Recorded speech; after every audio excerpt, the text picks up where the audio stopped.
जय गुरुदेव, जय माँ गायत्री। आप सभी को प्रणाम। पुस्तक गायत्री मंत्र की 24 शिक्षाएं में हम सभी पिछले ऑडियो में सुना तू और वह शब्द से क्या शिक्षा मिलती है। आज हम सभी रे और नी अक्षर से क्या शिक्षा मिलती है वे जानेंगे। रे, सज्जन पुरुष को हमेशा नर्मदा नदी के समान निर्मल नारी की पूजा करनी चाहिए, क्योंकि विद्वानों ने उसी को इस संसार में साक्षात लक्ष्मी माना है। स्त्री लक्ष्मी का अवतार है। जहाँ लक्ष्मी सुलक्षणी है, बुद्धिमती है, सहयोगिनी है और गरीबी होते हुए भी अमीरी का आनंद बरसाता रहता है। धन दौलत निर्जीव लक्ष्मी है, किंतु स्त्री लक्ष्मी जी की सजीव प्रतिमा है। उसका यथोचित आदर सत्कार और पारितोषण होना चाहिए। जैसे नर्मदा नदी का जल सदा निर्मल रहता है, उसी प्रकार ईश्वर ने नारी को निर्मल अंतःकरण दिया है। परिस्थिति दोषों के कारण अथवा दुष्ट संगति से कभी कभी उसमें विकार पैदा हो जाते हैं, पर इन कारणों को बदल दिया जाए तो नारी हृदय पुनः अपनी शाश्वत निर्मलता पर लौट आती है।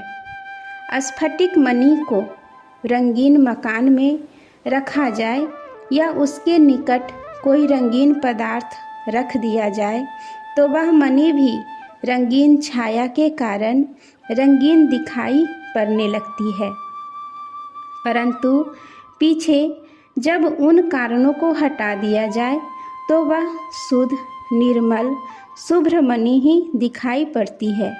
इसी प्रकार नारी जब बुरी परिस्थितियों में फंसी है तब बुरी दिखाई देती है। उस परिस्थिति का अंत होते ही वह निर्मल एवं निर्दोष हो जाती है।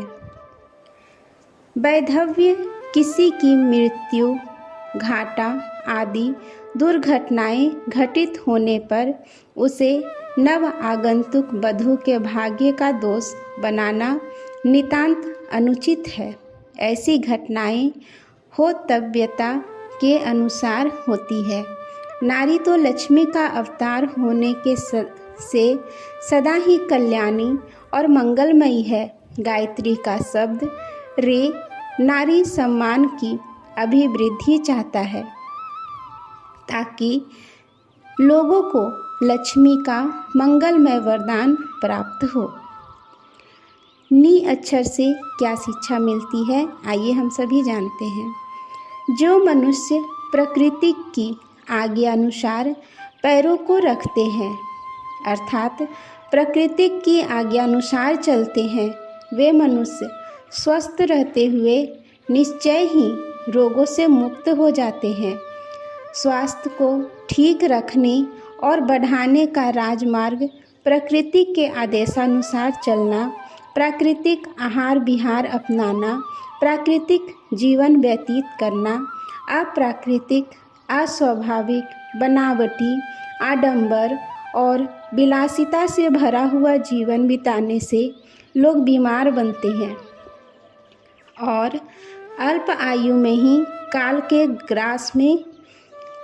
ग्रास बन जाते हैं।